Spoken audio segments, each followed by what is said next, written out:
that we call the 3B information, which is NJSA 4718-3B.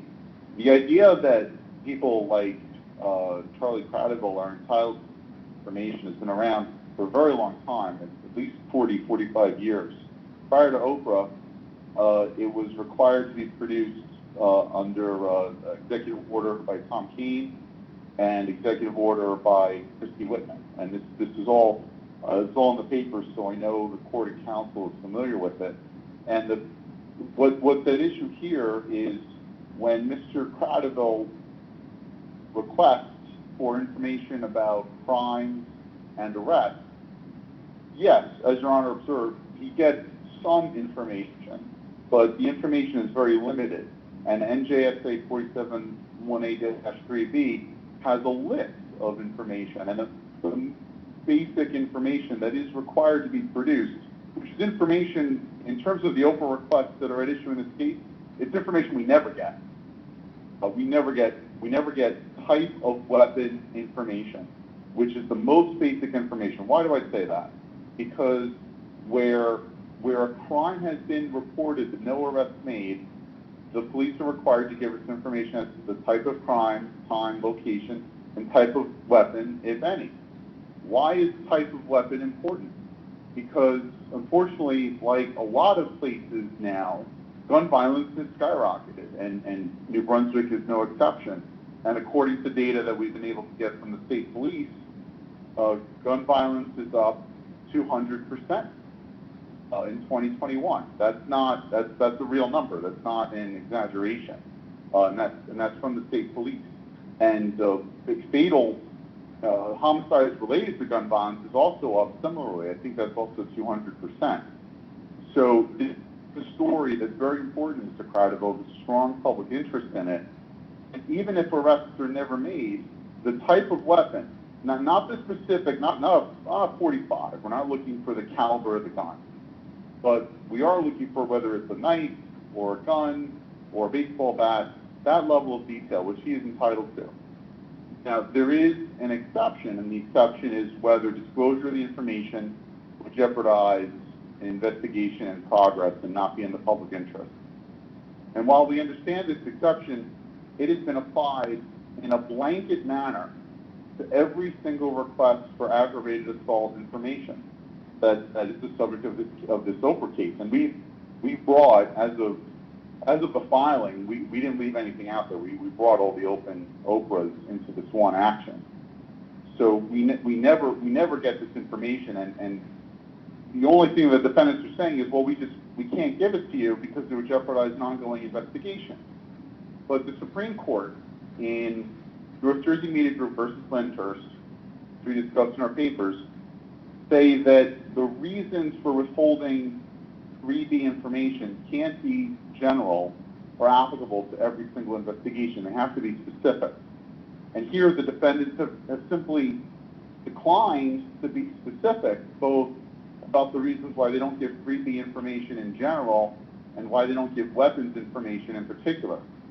We can understand that there might be situations in certain cases where you don't want to disclose the name of the victim, or you don't want to disclose the name of someone who's arrested. Now, we never speak the names of witnesses or informants because witnesses and informants aren't captured by 3B, but the name of the victims, the names of the person arrested are. And like I said, sometimes you don't want to give out the victim's name. It could interfere with an investigation. But in terms of the type of weapon used, I mean, these are, we believe, shootings. And that's how, a lot of times, Mr. Cradiville knows they're shootings in the sense that he'll get a report or a tip, or he'll get information from sources that indicates that they're shooting, but we need the police to confirm it. You know, Mr. Cradiville can't just say it's shooting. He's a journalist, so he needs sources, and the best source for this type of information is the police. And so, yes, Captain Miller has said, well, we have these ongoing investigations, but he simply hasn't been sufficiently specific. The reasons for not providing the data have to be particular to the case. And Captain Miller's, excuse me, the Deputy Director Miller's reasons have been general. They're reasons that could apply to any investigation, and they simply lack the level of specificity to justify withholding, even the weapon use. And that's something that we're having trouble getting our head around, because we know there's an increase in gun violence. A lot of times we thought this was probably a shooting, but they simply won't confirm it. And that's and getting that official source, that official word, is what 3B requires. And prior to that, the 2 executive orders. Now here, the Deputy Miller, he kind of says, well, there might be more, and I might be able to explain it in camera, or I might be able to explain it under seal, but they haven't done that. You know, this is an Oprah summary proceeding brought on an order to show cause on notice. And today is the trial. And the defendants have not filed anything for in-camera review. They haven't filed anything under seal.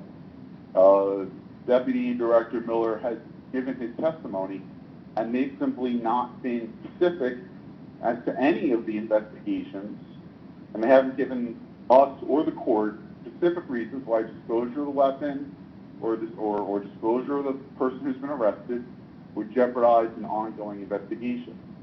So I would ask the court to hold in our favor, but sign the order that we submitted, and get so the police can give us, there's a list. The 3D information is a list. And the priority, if I had to, no one's asked us to prioritize, but I wanted to sort of reemphasize that the reporting is the interest. Now, we don't have to prove a specific interest, but the specific interest is gun violence in New Brunswick. And as you go through all the emails between Mr. Miller and the plaintiff, it's always an assault, and they're very careful not to say gun or not to say shooting. They say assault and they say weapon. So they facetiously and studiously avoid referencing gun. But that's completely without justification. So unless Your Honor has any questions, I would ask that the court enter the order that we submitted so that the disclosures can be made, so that Mr. Cradaville can write and continue to write about the increase in gun violence in New Brunswick. Mr. Loris, on the 5 requests that were made, was a weapon identified in any of those incidents that were chronicled there?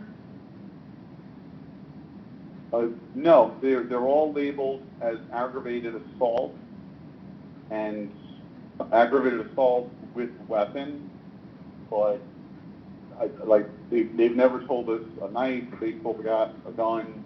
No, they've never gotten to that level of detail. I know some of these are from February and March. Of the cases that were specifically requested for, how many of those cases have resulted in arrest that you are aware of? Your Honor, I don't know. I don't know. Okay. So I don't know if my client would know, but that's one of the challenges. Yeah, I don't know. Well, arrests have to be publicized, right? They can't be secret arrests. Judge, that is one of the challenges, is that the information stops at the type of crime, and that's it. So we know if it was an aggravated assault, so assault with a weapon, and it ends there. And yes, if there is an arrest, that's on the list. I agree with you. Arrest pedigree is a public record. And the defendant's argument is that, well, we have these ongoing investigations. But for everything? I mean, the one time on this record, the one time that we learned about an arrest was when the victim got arrested. Right. Sort of ironic. The gentleman was apparently engaged in a cocaine transaction, and he was harmed. I mean, I think he was shot, but they don't say that. And the victim had an outstanding warrant and cocaine on him, so he was arrested for that. But that's the one time, I think it's ironic, the one time we got arrest information about the victim. But yeah, it's very frustrating. All right, let me turn to opposing counsel. Let me hear from you. Your Honor, this 3B information that plaintiff is requesting is not absolute. As plaintiff pointed out, there are exceptions to disclosure where it would jeopardize the integrity of an ongoing investigation or the safety of those involved. Plaintiff can't use this lawsuit to get around an in-camera review and find out the reasons why, the specific law enforcement reason why it has not been disclosed, which is why we are proposing to submit a certification for Your Honor's review. And I would submit that is the practice. How is this going to work? Every time there's a criminal incident, the court has to supervise whether or not information is to be disclosed? No, Your Honor. Certainly, defendants have not used. That seems to be the setup, because every time there's a shooting, he's going to ask for information. And that means every time he asks for information, you guys are going to come over to the court, drop off a file and say, Judge, what do we have to turn over and what do we not have to turn over? And that can work. No, Your Honor, we submit that in. I understand, and we submit that in the. How do we prevent that in the future? How do we prevent that in the future? Well, as we've shown here, we have not given a blanket denial of the information that plaintiff seeks. Certainly, defendants have given as much information as possible. However, in this situation, for the information being requested. Let me ask you this question. Why can there be a mention of the instrumentality used in the assault, whether it was a knife, a gun, a bat, a pipe, a brick, fist? Why can't that be disclosed? A generic description. In this situation, as set forth by Deputy Director Miller, due to the ongoing, first of all, the department has noticed a nexus. See, the problem with that is you can't tell me every single one of those cases requires this high degree of secrecy. That's just doesn't make any sense. And that's when you run the risk of becoming just generic excuses and you run afoul of Lyndhurst. I understand that sometimes you may not understand of victims, but to say there was a shooting today on Bayard Street, that doesn't release any, how does that compromise an investigation? When you haven't released the name of the victim, and there hasn't been an arrest, so you don't have the name of the defendant out there as well. Your Honor, with respect to the reference to Lyndhurst, I would submit that in that case and in that line of cases, the court recognized the need for an in-camera review and did in fact take that into consideration on both the appellate level and the Supreme Court level in making their determination on the merits of the matter. Okay, I understand. And second, it's a slippery slope, right? Because as far as I can tell, New Brunswick has, and will continue to have shootings. This is not like a one-time incident. So you're telling me that the only potential response here is for every shooting for which the plaintiff asked for information, the City of New Brunswick Police Department wants to submit the information it has to a court, for a court to tell it what it can and can't do? Is that what you're telling me? No, Your Honor. Well, no, Your Honor, and I am not asking the court. How are we going to handle cases in the future then?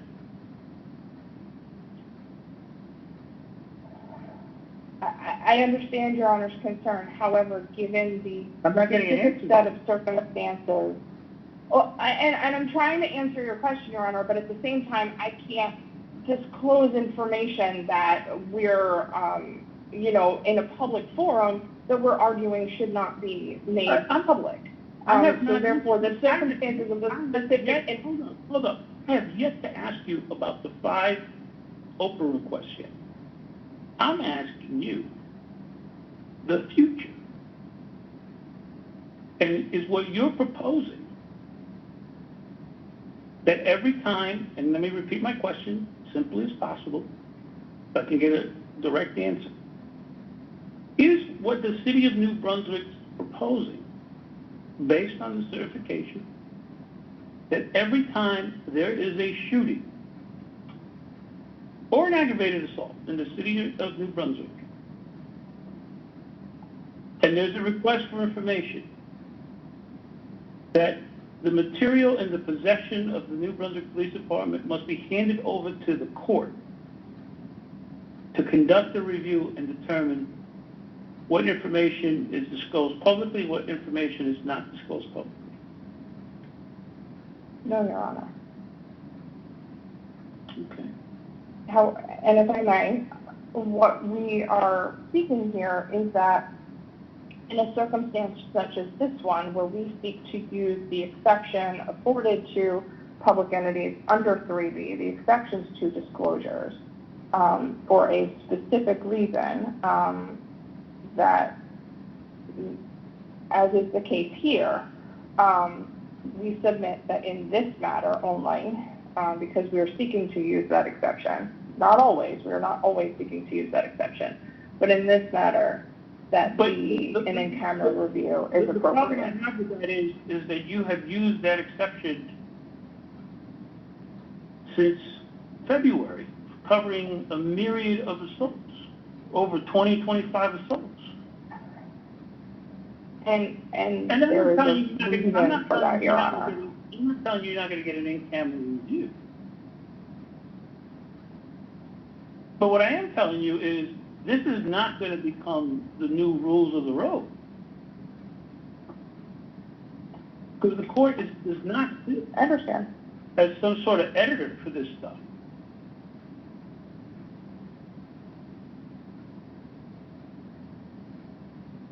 And knee-jerk invocations of privileges will not be countenanced by the court.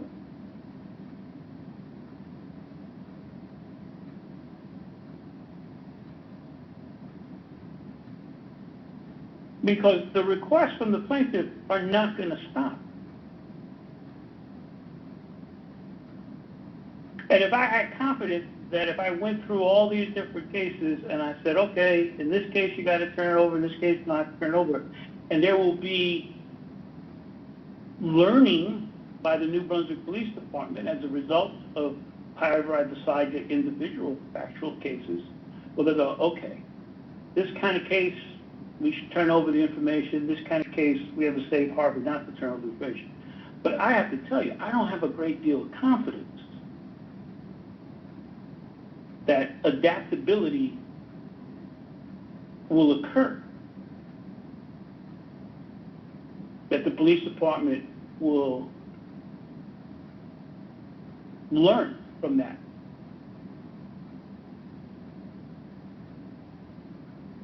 And then I or some other judge is stuck with being a super editor. And that clearly is not what the law intended. And it's clearly what's not going to happen. At least cases that are assigned to me, that's not going to happen. So there needs to be a recognition by the City of New Brunswick that you just can't say, hey, in the interest of protecting an investigation, we can't release information, particularly generic information, like whether a knife was used, whether a gun was used. It's hard for me to imagine how that information would jeopardize an investigation. And I'll give you my background to explain why I think that is so. I was a federal prosecutor for 10 years. So I have been on the side of law enforcement. I've also been a criminal defense attorney. I was the monitor for the New Jersey State Police when they were under their consent order. I was in the criminal division and was the PJ of the criminal division. So I don't come to the world of criminal justice as a naive person. I understand the competing interests. I understand some of the reflexive responses that some of the participating parties in the criminal justice system take and fail to undergo or undertake an analytical approach. And that is what I'm concerned about here. Because right now, New Brunswick wants to dump on me 20, 25 cases. Does that mean I have to look at each case file? And then I have to, what, take testimony from somebody to say, hey, we're working with somebody or we're not working with somebody in a particular case?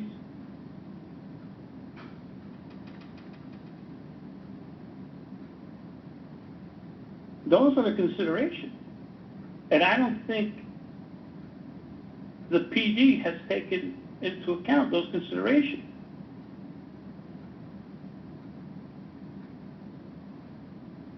I will give you your in-camera review. But this is not going to become a practice.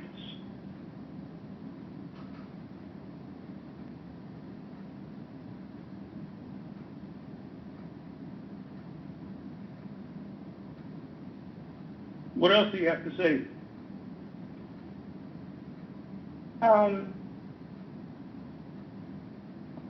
I mean, certainly, Your Honor, it's not the defendant's position to place any burden on the court now and in the future. But, you know, given the specific set of circumstances here with the specific requests involved, we do maintain that the in-camera review is appropriate and appreciate the court being willing to do that in this circumstance. But it's not specific cases. These are cases that occur over and over again. I guarantee you there'll be a shooting between now and Sunday.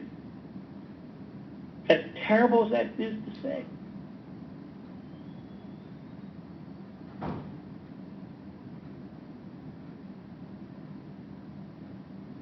mean, this isn't a one-time incident. Well, okay, we're looking at it this one time and that's done.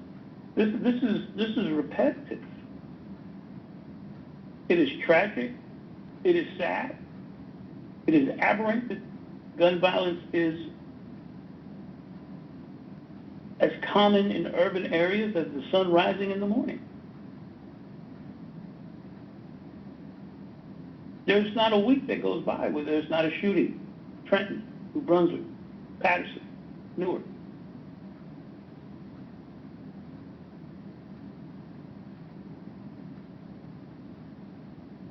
Let me ask you this. Of the cases that are listed there, have they resulted in any arrests?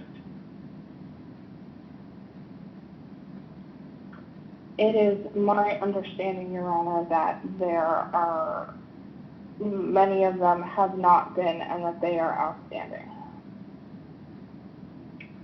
And the city has an interest in apprehending the suspects and making sure evidence does not get destructed and, you know, making the city safer by pursuing these investigations. Well, it's a little bit.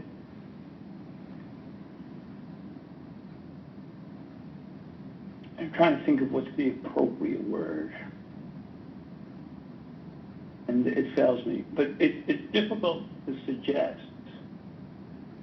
that a person who engaged in the criminal act of shooting someone will only decide to discard that weapon because there's a report that a gun was used. It's hard for me to imagine that the defendant will go, oh, the news says that a gun was used. I best get rid of my gun. I got to think that that thought occurs to them well before there's a news story.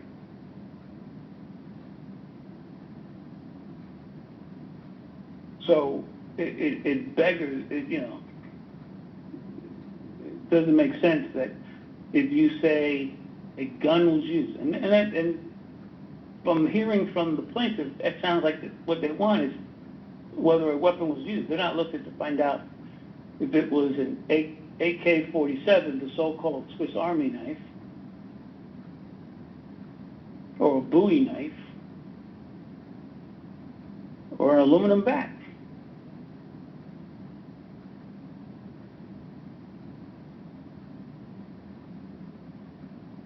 So I list these concerns so that the city and the police department,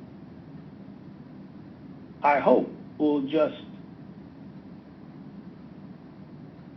their analysis of this and not gloss over every single assault and rely on the same thing, because then we are in the Lyndhurst territory.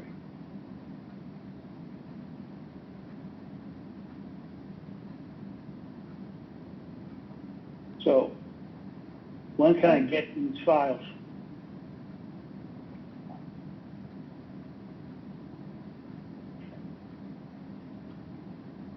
And who's going to provide the information for the file? The Deputy Director of Police. So that means I have to set up an in-sealed hearing where he has to testify as to each one of these things?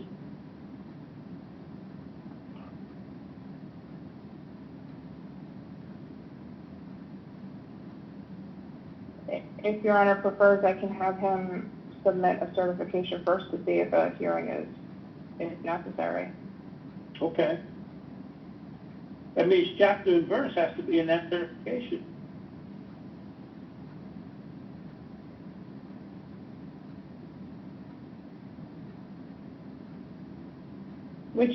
And whichever way Your Honor prefers.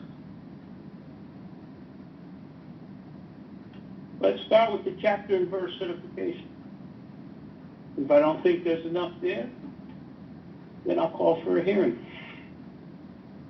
In-camera testimony. Under oath.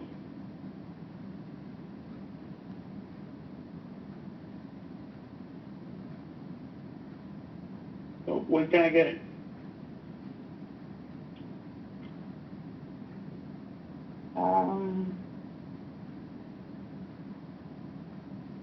Can I have it to you by the 25th?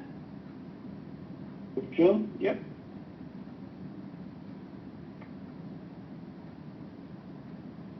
All right.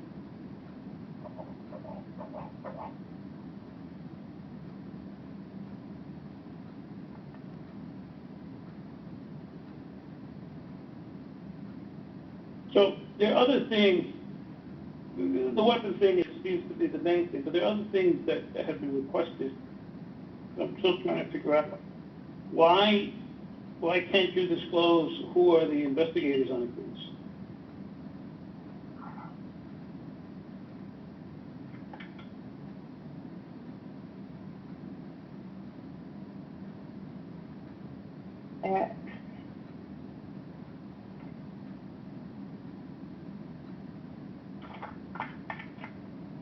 Again, it was my information. It was my understanding that the information sought was the weapons issue for each of those. But certainly, Well, 3B embodies investigative officers, type of injury, time, place, location.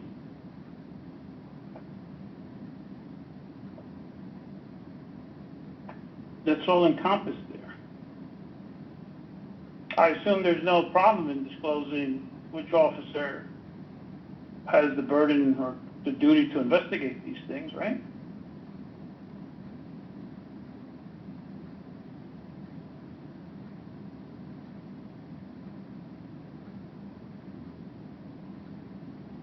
But only to the extent in the situations where it would become problematic or jeopardize the investigation. Well, then run that through. How was disclosing the name that Sergeant Smith from the Detective Bureau is responsible for this investigation?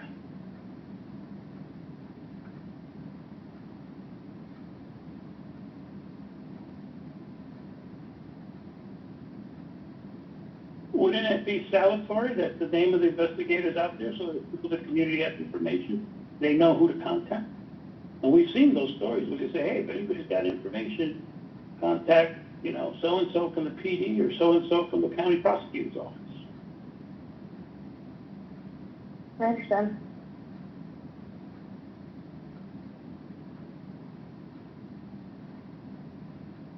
So there's no need to keep the name of the investigator under wraps. Right?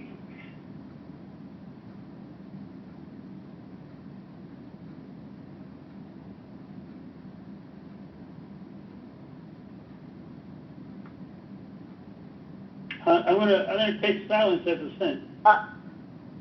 I'm sorry, I didn't hear you. Could you?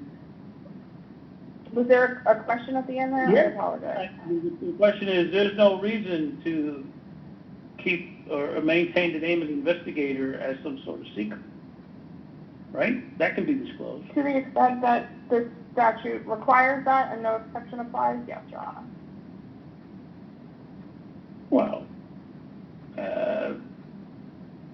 it's hard for me to imagine that an investigating officer's identity would have to be kept secret.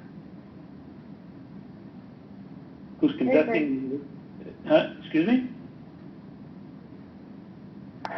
I agree. Okay, good. So that's the type of information that should be disclosed. Now, I know in some cases, the information that Mr. Crabbe may ask for may not be accurate. There's one particular incident where there were rumors of a shooting, and the police said that was a miscommunication or an erroneous description, and there was no shooting that took place. So therefore, there's no information to be given. So Yes, Your Honor. that's one that we don't have to worry about. And that's request number 4. And that sometimes happens. Sometimes the rumor mill gets out of control. But,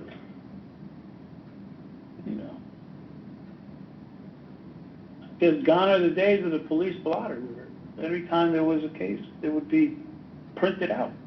The public would know about it. Because there is no question that there's a substantial public interest in whether or not criminal activities occurring in their community. It's a very strong public interest. So, all right, so June 25th, get your submission in. All right?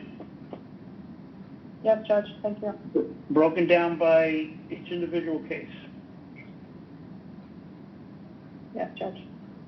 Obviously, if there are cases that are resolved between now and June 25th that end up where an arrest is made and a complaint is sworn out, which is a public document,